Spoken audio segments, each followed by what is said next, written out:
میرا سوال یہ تھا کہ آئلی مسائل اور خلا یا طلاق کے اضافے کی وجہ سے اگر شادی کرنے سے ڈر لگے تو اس خیال کو کیسے دور کیا جا سکتا؟ یہ تو صدر لجنہ کا، صدر جماعت کا، امیر جماعت کا، سیکرٹری تربیت کا، انصار اللہ کا، خدام الحمدیہ کا، سیکرٹریان کا، آپ لوگوں کا کام ہے نا کہ لوگوں کی تربیت کریں. یہی میں خطبے دیتا رہتا ہوں. ابھی میں نے لجنہ میں تقریر جو اجتماع پہ جرمنی کی بھی کی، اس جلسے پہ یو کے کے جلسے کی، یہاں کے اجتماع پہ کی. یہی کہا ہے نا کہ اصلاح کرو، اپنے مردوں کو بھی کہا اصلاح کرو، عورتوں کو بھی کہا اصلاح کرو، اور جو مقصد ہے اس کو پورا کرو. اللہ تعالیٰ نے بہت سارے حقوق رکھے ہیں قرآن کریم میں، مرد کے لیے، عورت کے لیے. اور مردوں کو کہا کہ عاشرہن بالمعروف، کہ ان سے اچھی طرح حسن سلوک کریا کرو. آن وسلم نے اپنی مثالیں قائم کیں حسن سلوک کی کہ کس طرح خیال رکھا کرتے تھے. حضرت مسیم علیہ السلام نے ایک دفعہ ایک اپنے صحابی کو بہت غصے کا اظہار کیا. اس نے کوئی ایسی بات کی تھی کہ میری بیوی اپنے گھر چلی گئی تھی، میکے گئی تھی اپنے ماما کو ملنے کے لیے، 1 دن یا 2 دن کے لیے پوچھ کے گئی تھی، اور 10 دن بعد آئی ہے. اب میں نے عہد کیا کہ میں نے کبھی اس کو ماں باپ کو ملنے نہیں جانے دینا. حضرت مسیم علیہ السلام کی مجلس میں بات ہوئی، آپ کو بڑا غصہ چڑھا، آپ نے اس کو اتنا ڈانٹا.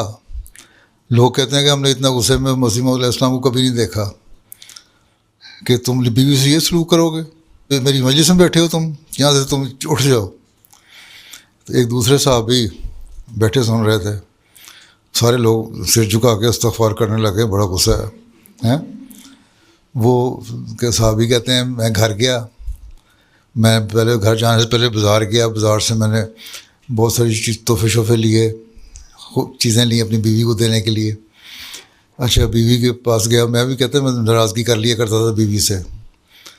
بیوی کے پاس گیا، اس کو میں نے تحفے دیے اور بڑا نرمی سے پیار سے بات کی. تو میرا منہ دیکھ کر رہ گیا، تیج تمہیں کیا ہو گیا آج ہیں، آج بڑے نرم ہو گئے ہو، خیر ہے؟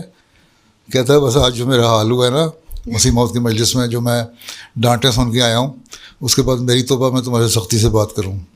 تو یہ تو عقل کی بات ہے. اتنی باتیں ہم کرتے ہیں، واقعات سناتا ہوں، قرآن کے حوالے سناتا ہوں، حدیث کے حوالے سناتا ہوں، حضرت مسیح علیہ السلام کے حوالے سناتا ہوں، مختلف باتیں کرتا ہوں. پھر بھی اگر لوگوں کو عقل نہیں آتی اور برداشت نہیں مردوں میں برداشت زیادہ ہونی چاہیے. اللہ تعالیٰ کہتا ہے الرجال قوامون علی النساء، کہ مردوں کو عورتوں پہ فوقیت حاصل ہے ہر معاملے میں. یہ نہیں کہ صرف پیسے کماتے ہیں تو پیسے دے دیے کہتے ہیں میں نے حق پورا کر لیا، بلکہ اس کا مطلب یہ ہے ان کے نرز بھی مضبوط ہوتے ہیں، ان کو دوسری جذبات کا بھی خیال رکھنا ہوتا ہے.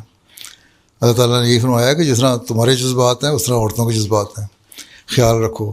اس لیے آن وسلم نے یہی فرمایا ہے مرد عورت کا خیال رکھے، عورت مرد کا خیال رکھے، دونوں کو اللہ کی پہچان ہونی چاہیے.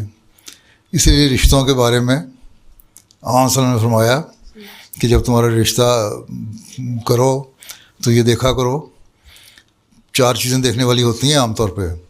کوئی دیکھتا ہے کہ جو میں جہاں رشتہ کر رہا ہوں اس خاندان میں دولت ہے کہ نہیں، امیر لوگ ہیں کہ نہیں، یا فیملی اچھی ہے کہ نہیں، یا خوبصورت ہے کہ نہیں عورت. لیکن ایک چیز جو تمہیں دیکھنی چاہیے، یہ چیزیں دیکھنے کی پابندی نہیں ہے، یہ چیز دیکھا کرو کہ اس میں دین ہے کہ نہیں. اگر دین ہے عورت میں تو اس سے رشتہ کرو. اگر یہ سوچ پیدا ہو جائے مردوں میں، پھر مرد دیندار عورت کو تلاش کریں گے تو خود بھی دیندار ہوں گے.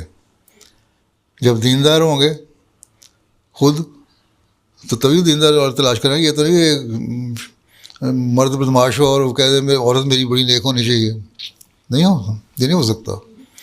جب ایسی باتیں ہوں گی تو پھر طلاقیں نہیں ہوں گی، سوچ بدل جائے گی. اسی طرح عورت جب دیکھے گی کہ میں نے رشتہ کرنا ہے دیندار سے کرنا ہے، بجائے اس کے کہ میں یہ دیکھوں کہ اس کے پاس فلاں ماڈل کی کار ہے کہ نہیں، اپنا گھر ہے کہ نہیں. ماں باپ پہلے شرط لگا دیتے ہیں، اچھا ہماری بیٹی تمہارے گھر جا رہی ہے، بتاؤ تمہارا گھر علیحدہ رہے گا سسرال کے ساتھ رہو گے ہیں. اب 6 مہینے سال 2 سال بھی اگر اس کے اتنے حالات نہیں ہیں کہ وہ علیحدہ گھر لے سکے، کرائے پہ بھی لے سکے، تو وہ کہیں گے کہ تم سسرال کے ساتھ رہنا، ہماری بیٹی سسرال میں نہیں رہ سکتی. کچھ دیر تو برداشت کرنا پڑتا ہے نا.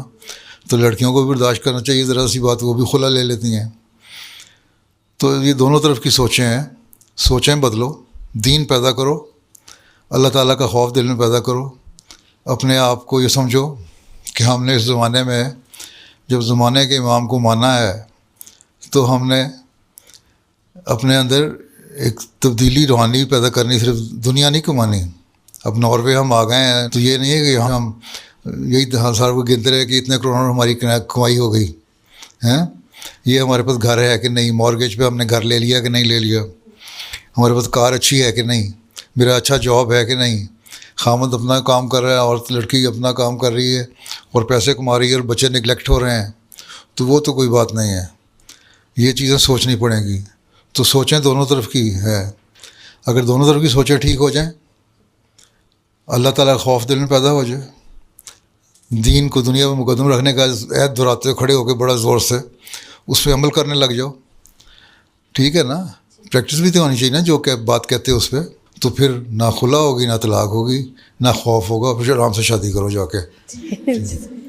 جزاک اللہ حضور.